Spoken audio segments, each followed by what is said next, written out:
Hi, this is Tony Teolis of ToDoListHome.com. This is part 2 of combating the squash vine borer invasion. Let's go take a look around the gardens and see the results of what I've done to combat the vine borer.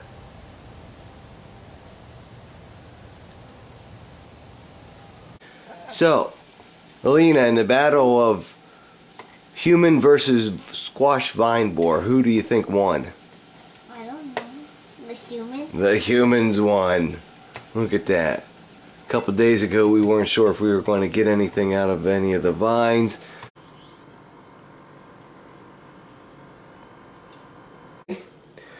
As we see right here, this is direct validation of the battle I took against the squash vine borer last week.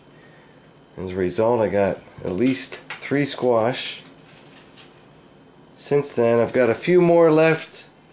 This is today's harvest, August 8 already, 2011. So it is now August 14th, more than 2 weeks after we started to go after the dreaded vine borer. We see here the original plant we started with.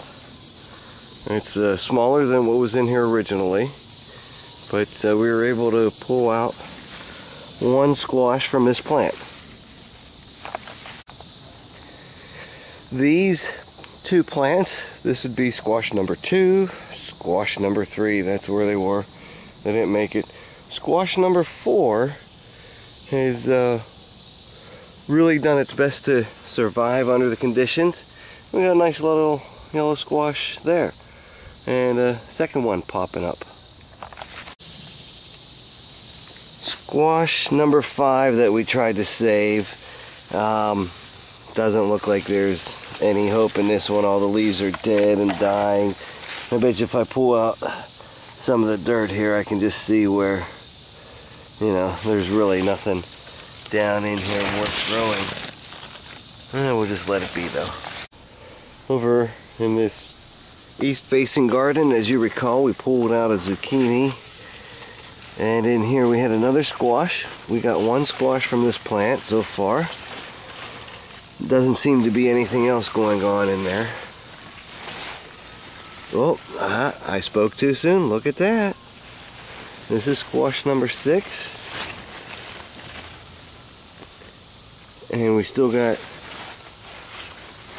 plants growing up in here. These fruits will be ready for harvest in about another 3 to 4 days, if you can believe that. They just grow exponentially. They grow exponentially. And in squash number 7 here, we don't see any growth going on, or one of these. Look at that. Good, that's squash number 7. These are completely separate plants. Yeah, look at that. That's just growing up real nice.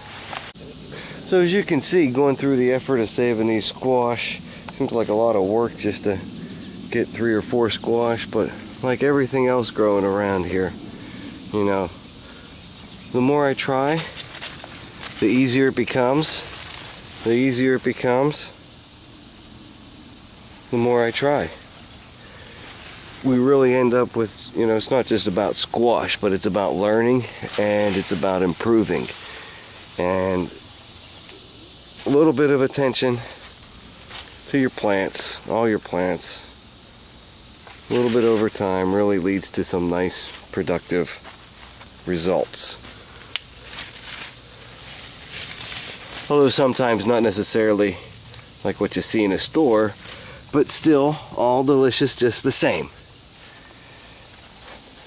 That's a nice one there. I'm going to show you a real prize over here this year. You know, not only do we have just a couple of okra here growing in a place we haven't grown them before, we got this beautiful jalapeno plant just really knocking them out. I'm trying to let them go as long as they will. They're very, very hot. Very hot. That's an old one. It's kind of fat there. I'm not going to be picking anymore. But this is very nice. Very productive plant.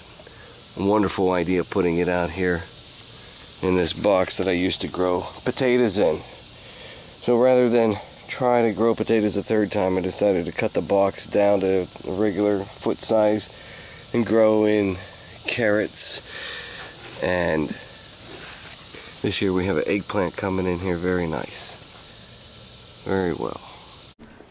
So the point to this is, if there's a point to be made, is when you see something going wrong with your gardens or anything else for that matter, don't just run to automatic conclusion and apply lots of chemicals to solve it. It won't work. This is Tony Teolis from ToDoListHome.com. Keeping track of things to do around the home, raising honeybees, and as you can see, doing some gardening.